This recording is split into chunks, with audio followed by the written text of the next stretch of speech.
नमस्कार दोस्तों, बहुत बहुत स्वागत है आपका डेली न्यूज इंडिया 1.0 में। मैं हूं आपका दोस्त और होस्ट दिनेश के वोरा।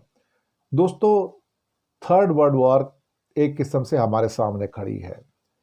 अब अमेरिका ने 15 सालों में पहली बार साहब ब्रिटेन के अंदर एटम बम्स डिप्लॉय कर दिए।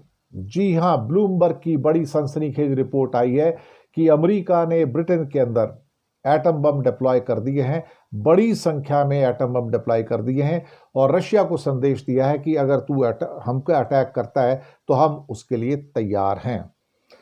अब ये जो चेतावनी जो दी है और एटम बम को डिप्लॉय करने की बात आई है, इसने दुनिया में सनसनी फैला दी है। इवन रशिया के अंदर भी इसके ऊपर चिंताएं व्यक्त की जा रही हैं। ब्लूमबर्ग की रिपोर्ट कहती है 16 जुलाई तारीख भी दी है, सब कुछ रिपोर्ट।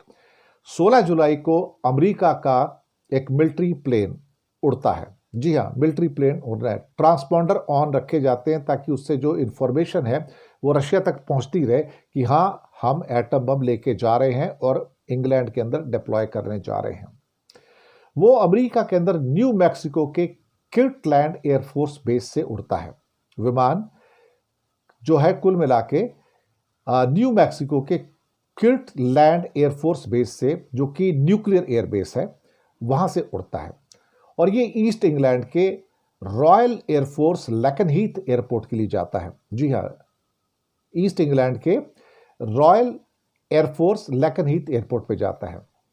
और ये माना जाता है कि इसमें जो डिफेंस एक्सपर्ट्स ने बताया है कि इस प्लेन के अंदर B-6112 थर्मो न्यूक्लियर बॉम्ब थे। जी हाँ, थर्मो न्यूक्लियर बॉम्ब थे। 2008 के बाद ये पहली तैनाती की जा रही है। ये इस बात का संकेत है कि शायद अमेरिका इस बात का अब रियलाइजेशन कर रहा है कि नेटो का रूस के साथ युद्ध अवश्यम भावी है और यहीं से थर्ड वर्ल्ड वॉर की शुरुआत है। विमान के ट्रांसपॉन्डर जानबूझकर चालू छोड़ दिए गए थे ताकि मॉस्को को संदेश जाए कि हम एटम बम लेकर जा रहे हैं और डिप्लॉय कर रहे हैं।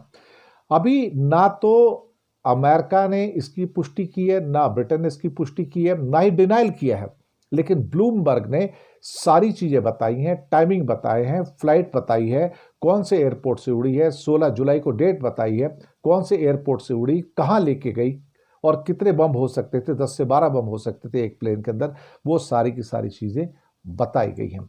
और ये रीसेंट जो इतिहास है उसमें ये सबसे बड़ा एटम बम का डिप्लॉयमेंट इसको बताया जा रहा है। लगता है कि दुनिया के अलग अलग हिस्सों में अमेरिका ने एटम बम पहुंचाने शुरू कर दिए हैं, जो उसके अपने नेटो अलाइज हैं। और कभी भी तीसरे वर्ल्ड वॉर की जो तलवार है जो हमारे सिर पर लटक रही है, उसकी घंटी कभी भी बज सकती है। तैयार रहिएगा। शुक्रिया।